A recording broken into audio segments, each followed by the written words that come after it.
Hi, this is a meeting of the Auburn School Committee. This is the July 8th meeting, and I'd like to call the meeting to order. I don't think we have any citizens' comments because I don't see any citizens on board here. So we'll move things right along to special recognitions, and I'll pass that over to Dr. Hanfield for that. Thank you, Mr. Chair.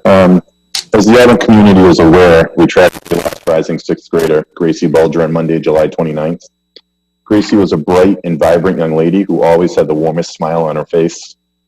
I had the pleasure of having Gracie in our preschool during my time as principal at Auburn High School, and her warm personality only glowed brighter as she got older. She leaves behind her parents, Thomas and Athena Bulger, her loving siblings, Quinn and Zoe, her Nana and Papa, Ken and Lisa Valerio of Auburn, and her Grammy, Jean Bulger of Rutland. She also leaves behind a village of aunts and uncles, including Kenny Valerio of Auburn, Sherilyn Bulger, and Corinne Bulger, both of Sunderland, a cousin, Logan Crivello of Rutland, and several extended family members and many friends. She was predeceased by her grandfather, Terry Bulger, who died in 2014. Her family wishes to thank very much the Auburn Public Schools for giving Gracie every opportunity and loving and caring for her as if she was their own. At this time, I ask that we pause to honor Gracie and send comforting thoughts to her family.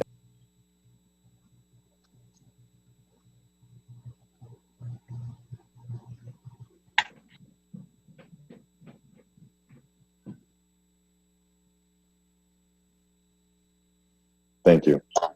And just as a quick follow-up to that, I did attend her services, and in your packets, I believe you did receive this beautiful brochure that her mom made. Yes. Of pictures of her, and who would have thought she was a Dean Martin fan? You know? Yeah, that caught me by surprise. When I walked into the Faye Callahan funeral home, he was crooning away. So yes, it was very, very well done. So thank you all for that. Thank you. I would now seek approval of the minutes of the 6/23/20 meeting. I have a motion. I'll make a motion to approve the minutes of the June 23rd, 2020 meeting. Do I have a second? I'll second that. Roll call vote. Mrs. Holloway? Yes. Mrs. Harrington? Yes. Mrs. Kaufman? Yes. Dr. McCrillis? Yes. And Mr. Scobie, yes. It is a vote. Thank you. And we now move on to Superintendent's report. Dr. Hanfield? Thank you, Mr. Chair. I'm not sure if we want to discuss this now or wait under new business, but Mrs. Kaufman had asked about maybe putting a different time and or day on school committee meetings, I think through the month of July, if I'm correct? Really through August, if that's okay. Sure. It could be any other time than something that bleeds into 3:30. Unfortunately, I still have my 9 to 5 all summer. Sure. Yeah. Yeah. I can make anything work. So whatever the will of the committee is fine. I'm pretty flexible this summer. I'm flexible as well. I mean, even if we look at starting at 1 o'clock on Wednesdays or 1:30, I just have a hard stop even from executive session by 3:30. Sure. So that's kind of my issue. Okay. So 1 o'clock, does that seem okay? What was the other option, Dot? Was it Tuesday? Sure. Yeah. Any other day. It just happens to fall on Wednesdays. Is Tuesday enough time for you to put whatever information you have going into the packet, Casey? Yeah, well, yeah, I'm not sure. As I'm thinking, I'm not sure. Well, yeah, because that would be fine. We could make that work. Question: are we going to meet every week? We don't usually. Well, so that was the other, I guess, the other part of what I was thinking. I'm not sure that we're going to need a meeting next week, but certainly we were going to need a meeting that following week, and we very well may need a weekly meeting as we start to get closer to the return to school and what that looks like, there'll be things that you'll be asked to review as a committee for the return to school options. And so it probably would make sense to at least have them standing on the calendar. And if we don't need them, we can make that decision and not hold them. Okay. That sounds good. And maybe we just stick with Wednesday and go earlier if, since that's already the regular Right. date. If that's Okay. all right with you, Doc. Yeah, that sounds good. We'll start at 1 o'clock each Wednesday. Sure. All right. So Thank you guys. I really no appreciate sweat. it. No problem at all. So we won't meet next week, Casey, but we will Yeah, I don't. meet the following week. Yeah, because as I'm thinking right now of anything that I don't think there really would be anything that would to be brought forward with off the 4th of July holiday. We're continuing to do things behind the scenes on the return to school front. I think it makes probably more sense to go the following Wednesday. Sounds good. It's okay with me. So what date? So that would be. So we would be looking at the 22nd.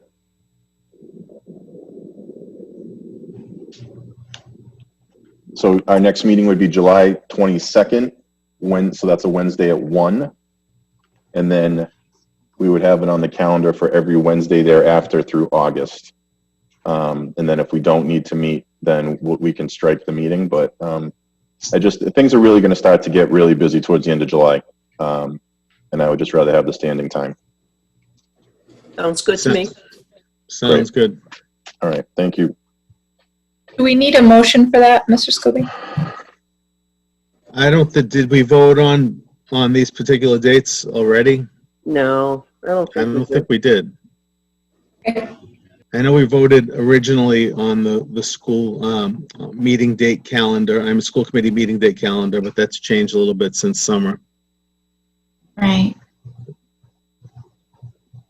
But if you want to, I'd be glad to, Dr. McCrillis. No, that's fine. All right. All right, Dr. Hanfield. Thank you. As you're aware, I officially began my duties as superintendent on July 1st. I'd like to, for a final time, publicly thank Mary Ellen in her 12 years of service here as our superintendent and 5 years as principal of Bryn Mawr. I've said this once, I've said it a million times. She's been a leader, a mentor, a colleague, and a friend to me, as well as so many within the Auburn community, and she'll be dearly missed. But I just wanted to start my comments with a final thank you before we move on to this new chapter in the Auburn Public Schools. The transition over to West Street's been relatively smooth. Thank you all to the community for the warm welcome. Obviously, under the current circumstances, it makes it a little difficult to get out and see people face to face. But I did send out 2 videos of introduction to teachers and staff, as well as the Auburn community. I'll also be attending the new superintendent's induction program, which I'm actually in the middle of right now. I jumped out to jump into this, provided by the Massachusetts Association of School Superintendents, and that will be going on throughout the year. And then I'll also be attending the Paul J. Andrews Summer Executive Institute, also organized by the Mass Association of School Committees, which is something held annually for the 277 superintendents that exist in the state. So both programs begin this month, and I very much look forward to attending and bringing that knowledge back to the district here for all of you, our staff, and our kids. So thank you very much. Sounds good. Casey, do you need me to come over and hang up some pictures or something for you? The position that they're in. I can help as well if needed. I will tell you, I may need that assistance. As I look to my right, I do have the things to put them up, but it's been quite a busy start to the new year. But they will get up there. It might not be till December, but they'll get up.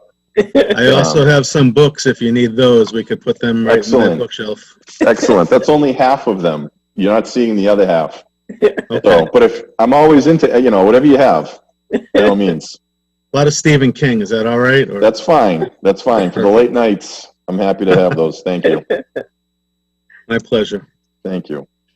Under unfinished business, just as a reminder, previous meeting, Dr. Brunel asked that you be furnished with a copy of the letters sent in your behalf regarding the MASC resolutions seeking additional financial support to assist educating our students during these most unusual times, as well as supporting discussion and support around social justice related issues. So those letters are in your packet for your review.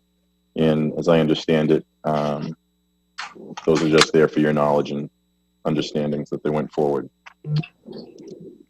As you know, the Return to School team held meeting number 3 on Monday, July 29th. The purpose of this meeting was to review the commissioner's initial return to school guidance for the fall and to review for a final time the surveys that were sent out to families and staff last Friday. And Dr. Chamberlain will address those more specifically in just a few minutes. But I want to take just an opportunity to review the work of the RTS for everyone. We've been asked to complete 3 plans for the fall. A full return with precautions, a hybrid approach with precautions, and a remote plan where students would be learning at home, similar to where we were at the conclusion of this past school year. The commissioner has asked right now that we complete what he's calling a pressure test regarding how many students we can fit in our classrooms at a 3-foot level and a 6-foot level of social distancing. So we're working on that right now and looking at those classrooms and spaces as we speak. The commissioner desires to get as many students back into school on a full or part-time basis as possible. This information is going to all be collected and be placed into a written plan that we will have to submit to DESE at some point in August that addresses how we would deliver each of those 3 options. So we have a commissioner's call tomorrow at 11. So I suspect that there'll be a template and other information forthcoming with respect to the return to school pieces. But as I'm sure as you've seen in the news and you know, seemingly every few days a new concern crops up, you know, around this. So you know, we will continue to work through that to the best that we can and have hopefully a report for the committee's consideration in early August. Transportation guidance and other guidance as it relates to physical education, athletics, music, other co-curricular activities said to be coming in the next week or 2. They were not put forward with the initial return to school guidance.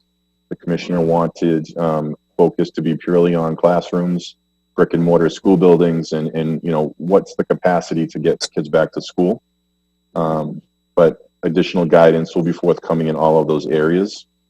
And with the July 15th deadline for filing federal and state taxes this year, we may not see final numbers as far as school budget goes until the 1st or 2nd week in August. So we'll just have to kind of wait and see how that plays out.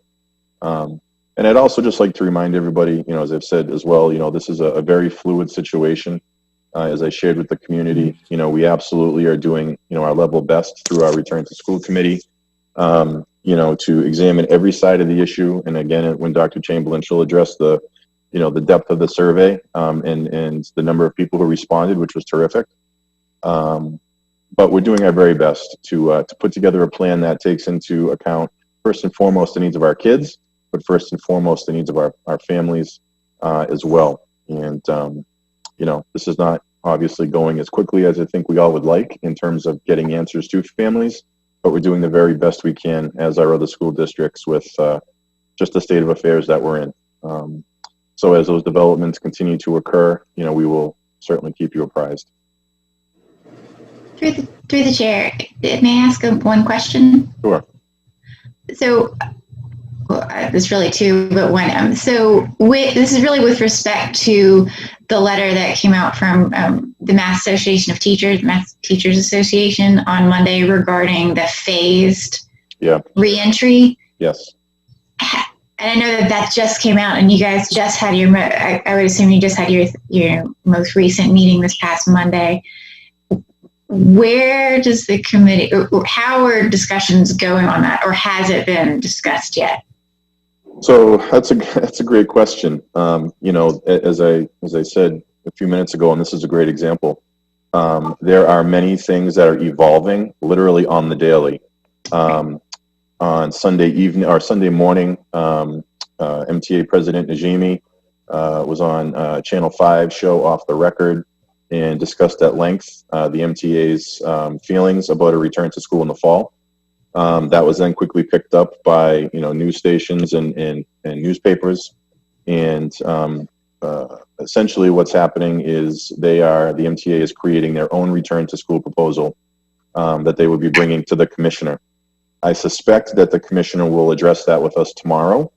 In our most recent call with him, he expressed that the MTA and the smaller organization, the American Federation of Teachers, which is like the MTA just on a smaller scale, that they had yet to come to the table and join the commissioner with respect to this return to school guidance.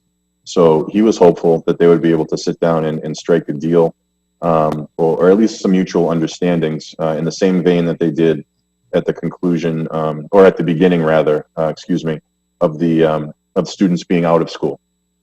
So that is still very much, a dynamic that's swirling about. The only thing right now that I can say that there seems to be common ground, and it's only because it's what I'm, reading and hearing, is that, the MTA agrees that kids need to be back in school. And certainly that's the posture, of the commissioner, and I think all of us as well. So it'll be interesting to see how that continues to develop. But beyond that, I don't want to speculate too much. So, but that is something that's out there. That is something that's out there. Okay, thank you. Fair enough. And then Sure. I just have a follow-up question, Sure. I guess, or maybe just to kind of keep your ears open with your discussion tomorrow with the commissioner. And this is just from today's press briefing with the White House. Secretary Azar said they were looking at, and Dr. Burke said this as well, looking at potential pool testing for kids with a spit test prior to letting anyone in the building. Right. I would just certainly, if that is feasible from a financial standpoint, from a level of comfort for kids, I would certainly advocate for that, only because we certainly are hearing a lot of concern from teachers that they want to make sure that they're safe going in. So Sure. I just thought that was interesting that came up, and that at a federal level, they're trying to make that happen. So Yeah. No, that's a great point. And I've yet to see that briefing. I'm sure I'll catch up on it tonight. However, the medical testing piece, and I think one of the things that's happening now, and I'm sure you've seen it on the news as well, just the continued and alarming spike in COVID cases across the country. And I don't want to get into a reason, all the reasons why that could be happening. I'm not the medical professional. But certainly, states reopened and we saw a spike, and I'm hoping that here in Massachusetts, as we reopen, that we don't see that same spike. I think we're doing a nice, cautious reopening and doing it the right way. But I'm sure that will be a topic, for the commissioner tomorrow, is early detection. If we should start to see spikes, go up, what does that look like? How do we ensure that on a daily basis or a weekly basis or whatever? So I will make a note to ask that tomorrow if nobody else does. thank you. Because as long as we have a concrete shutdown plan in place, or not shutdown, but a containment plan, that would be helpful. Yeah. Okay, thank you. Yep. No problem. So that's a little bit concerning, that MTA has not been at the table most recently with DESE, because that's gonna pose some serious problems when we get back if they don't come to terms, because guidance from MTA is going to have our teachers asking our teachers to do things that not necessarily what we would like them to do. So that's very concerning. Sure. So MTA is going to be as strong as ever on this point. Sure. So yeah, I agree with you. One of the things that we had talked about as an administrative team was Beth and I sitting down with with the union leadership for the district to start seeing, where their thoughts are. Again, we have a staff survey that we sent out with respect to return to school. And Beth will talk more about, Dr. Chamberlain, we'll talk more about that in a few minutes. But certainly I don't want to go into anything, with a grand plan and then have the AEA turn around and say, well, we have these concerns and, we can't do such and such. And then we get hampered down into, impact bargaining. One thing that I can say, I think, with certainty, and I think, you saw it with our ability to secure the agreements amongst, all of the staff and faculty, is that everyone's committed, to the education of our children and getting them back into school safely. And so I suspect that same spirit in dialogue will continue through, between Beth and myself with the AEA leadership, to hear what their concerns are in more depth and, to do our very best, to mitigate those concerns. So it doesn't hamper whatever our return to school plan will look like. So I'm fairly confident that will happen. But I agree with you. Beginning the dialogue now at the state level between the two parties, it could be problematic. But we'll just have to wait and see. It's like anything else. It's just another added layer of complexity. Right. And I agree that our staff will do all they can to collaborate with you and the rest of the leadership team to make this work and do what's best for the kids. But to an extent, they need to fall in line with MTA as well, because they'll need their support at some time. Oh, absolutely. So absolutely. Good luck to that. Good luck to you with that. But again, I think we have a great staff, and I think they're going to do the right thing. And let them know that they have our full support. Sure. And our hands are tied to an extent by what direction DESE gives us. Sure, I will do that. Thank you. Thank you. And please thank the Return to School team on behalf of the school committee for their hard work. Much appreciated. Will do.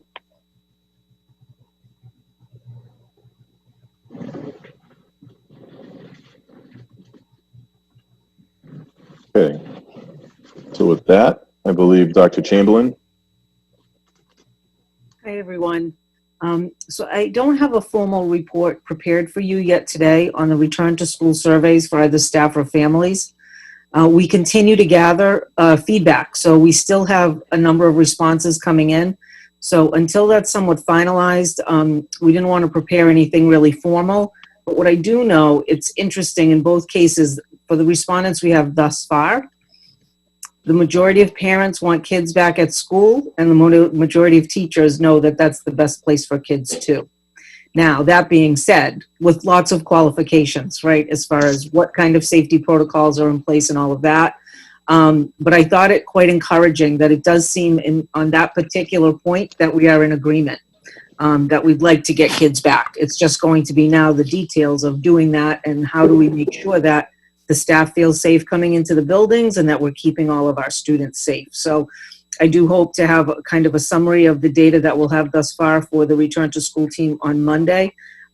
We have secretaries in buildings calling some of our families that we don't typically hear from so that we can get the most comprehensive results possible. So we will have more information to share, but we didn't put that all together just yet, knowing that there were a lot of responses still coming in. So I hope that's helpful, but I thought that was encouraging that at least we know that everybody wants to go back, but not everybody. Most want to go back.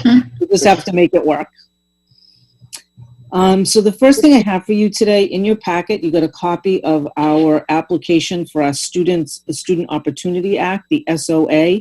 This was something that I believe Dr. Brunel had shared with you, I want to say back in April, when we initially got our Chapter 70 figures for what we could anticipate for monies in the coming school year. Auburn, at that time, was it was noted that we would get an additional $419,096 through our Chapter 70 funding. Once that was known, with cooperation with the town, we accommodated for that money within the budget. So this isn't going to be an additional $400,000 that we're getting, but Chapter 70 money historically has been designed to support underserved populations of students.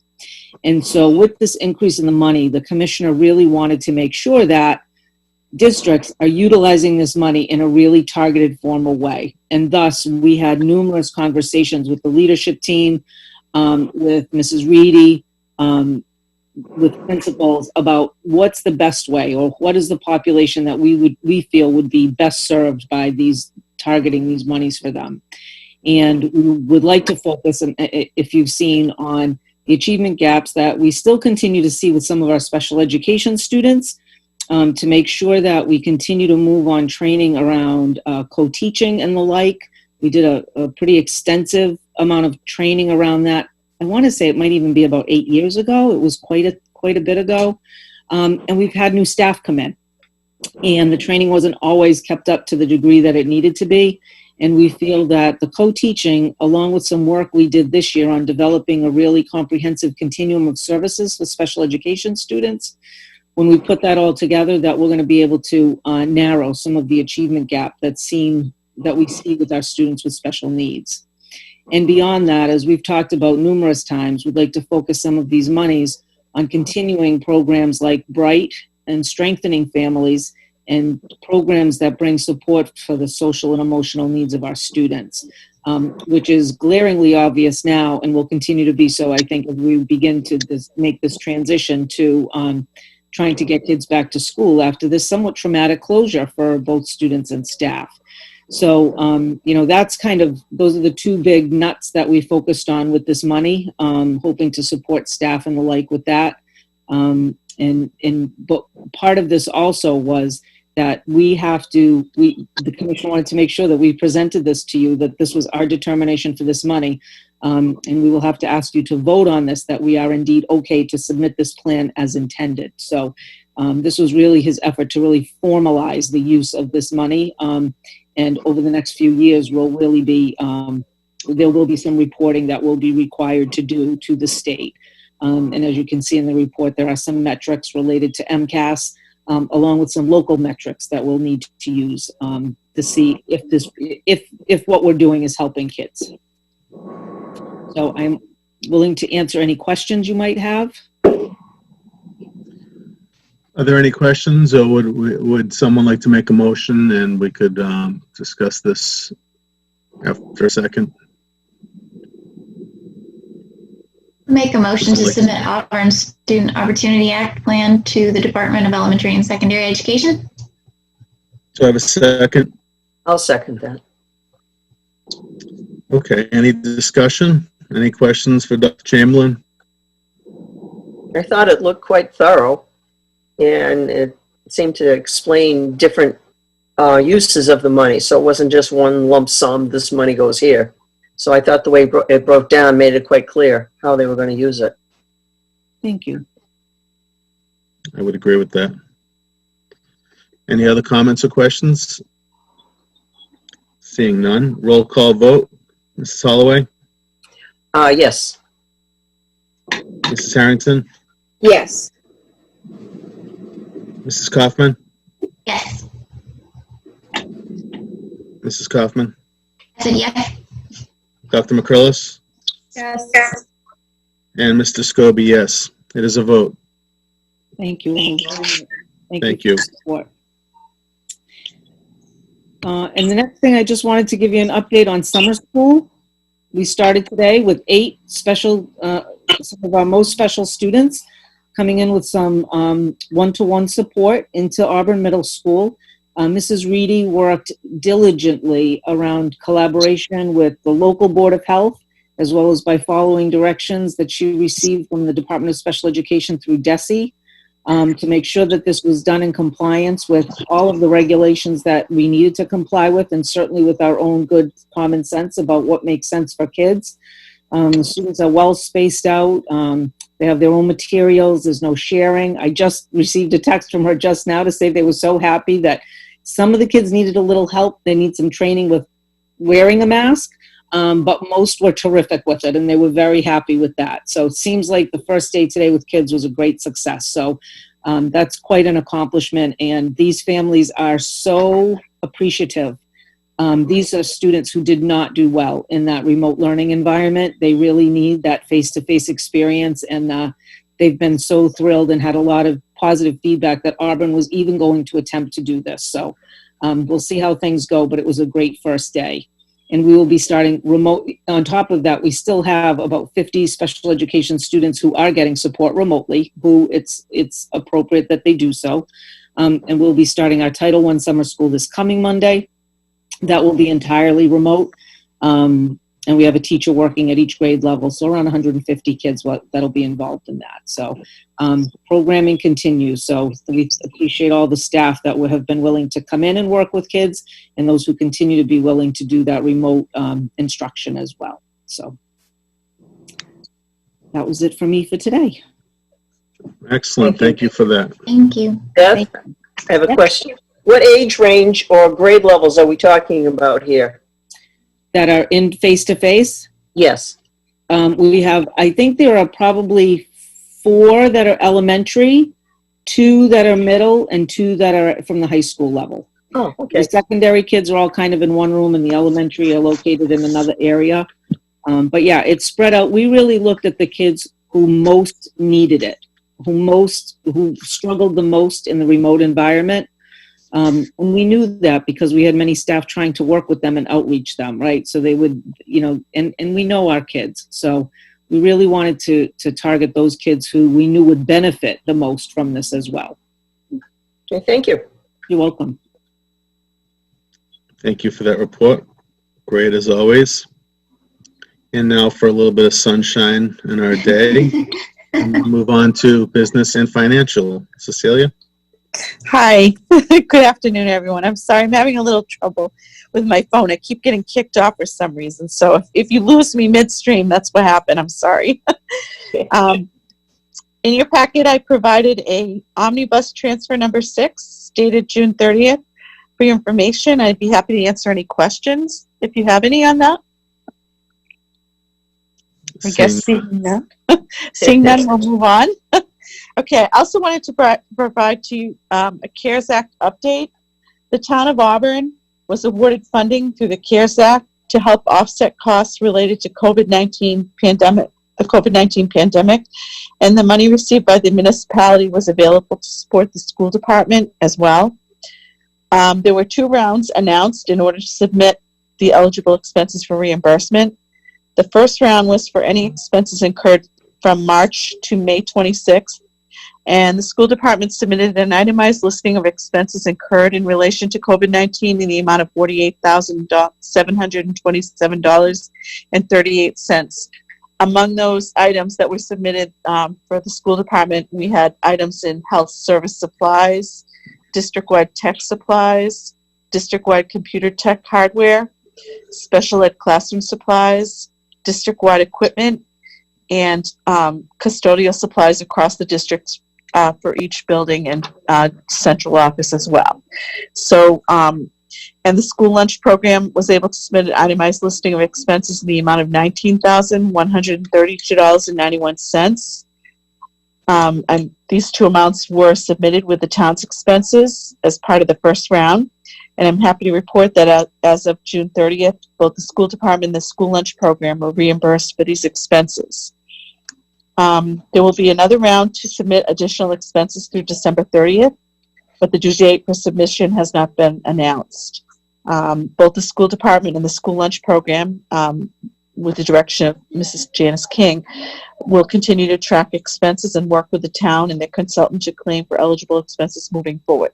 But I just wanted to update you. I thought that was great news that we were able to get monies reimbursed through the CARES Act through the town program. So that was great.